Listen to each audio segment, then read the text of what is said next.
Hi, thanks for joining us for another exciting episode of the Pinnacle Leaders Channel, where we talk about all things related to lordship, leadership, and lifestyle.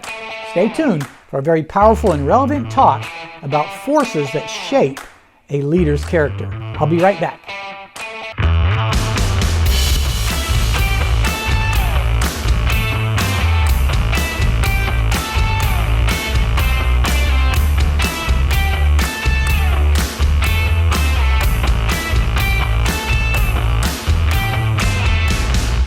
So today I want to talk about three powerful forces that impact and shape a leader's character, especially in light of today's culture.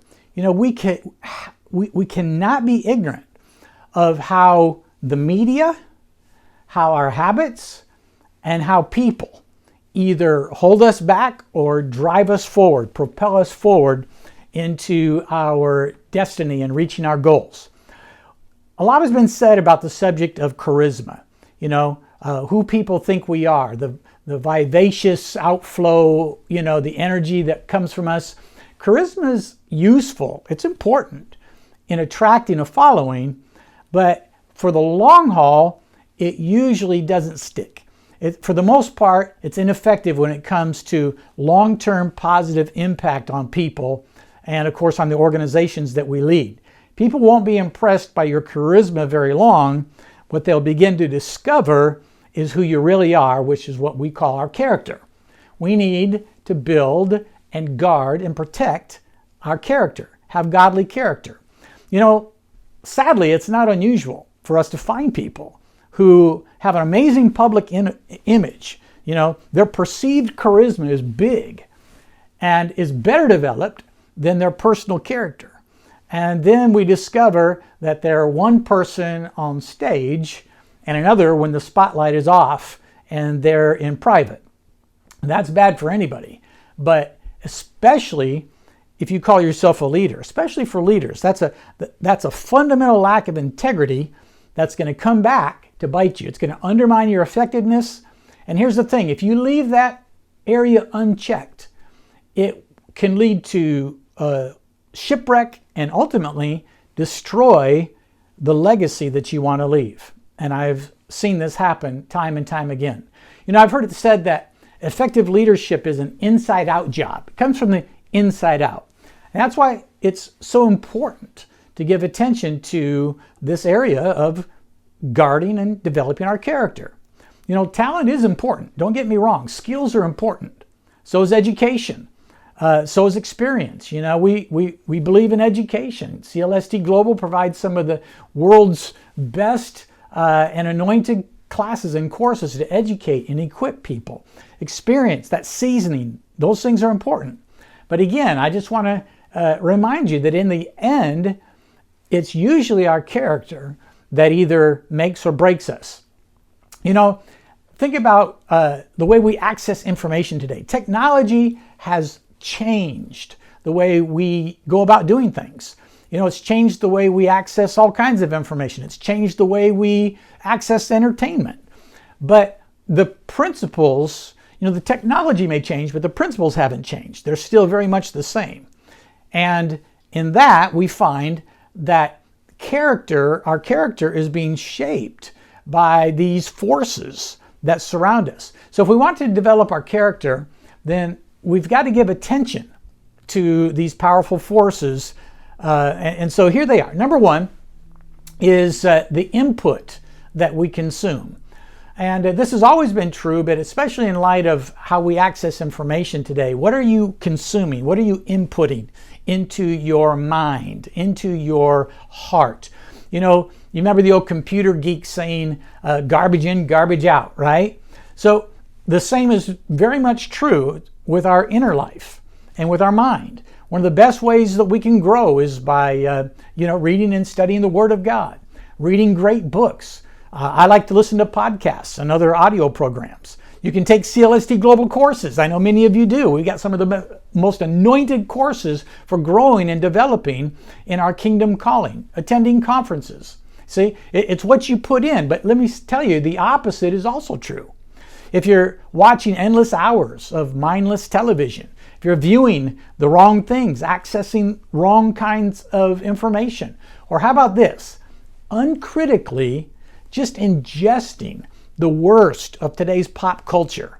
You know, just everybody's got something to say, and many people, you know, have no character and no skill in the way they're saying it. They're just venting. There's a lot of frustration and fear in our culture today. So we have to be attentive to the input that we consume, because it affects us, whether we realize it or not. What you're listening to, giving your attention to, affects us in deep and profound ways. And for the most part, what you put in to your mind is the material out of which your character is being formed. Number two, not just the input, but the relationships that we pursue.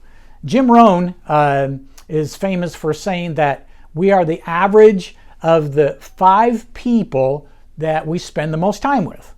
Now, if that's true, and it probably is, then that means that we have to be intentional about the people that we choose to associate with. It's one of the reasons why I'm excited about our Christian Life Global Leaders Network, that you can choose to be a part of this family, this network, where we add value to your life. You see, here it is. If you want to lose weight, then you need to hang out with people who make good diet and exercise decisions. If you want, to make more money, then you hang out with people who are successful. But the opposite is also true. You need to disassociate from people who reinforce your worst traits. You know, even the Bible tells us in 1 Corinthians, bad company corrupts good character, right? So none of us can afford to invest in relationships that pull us down. Now, I don't mean, that we don't reach people who need us. I'm talking about those people that we develop relationships with and that fashion and form our mindsets, fashion and form our habits. See? I mean, number 3 is simply that, the habits that we acquire. And these are simply the consistent ways that we think, the ways that we speak, the ways that we act in any given situation. Because for the most part, they're largely just unconscious. It's just the way we are. It's the way we've come to do things, which is what gives them so much power in our lives, both in a positive way and in a negative way. So good habits obviously lead to good outcomes. If we develop the habit of faith, hope, and thinking positively, then when adversity comes, it can help us be overcomers, help us deal with that adversity. If we make healthy food choices, then it's going to increase our energy, improve our productivity. It's going to extend our lives. It's going to keep us in the game so that we can fulfill our kingdom purpose. But those bad habits, they have an impact too. And so if you make habit of being a complainer all the time, it's going to come back to bite you. If you make the habits of eating bad food, making poor food choices, then you're going to experience the repercussions of it. So basically, that's why we have to be intentional about building good habits and then, of course, breaking ourselves of bad ones. So again, in the end, it's usually our character that makes or breaks us. And these 3 things, what we input, the relationships and the habits, are powerful forces in our life. And probably nothing is more important to our effectiveness and our longevity and significance as leaders than the cultivation of our own character. And here's another little tidbit. I heard John Maxwell say this, years ago, because we reproduce who we are. For good or for bad, we reproduce who we are, not who we want. So we need to continue to emphasize and don't lose sight of keeping our character in check. All right, thanks for listening today. If you like what you hear, then be sure to like this video. Please subscribe to it and share it with your friends. And let them connect with us too. All right, till next time, keep pressing on toward the pinnacle of your purpose and your calling. God bless.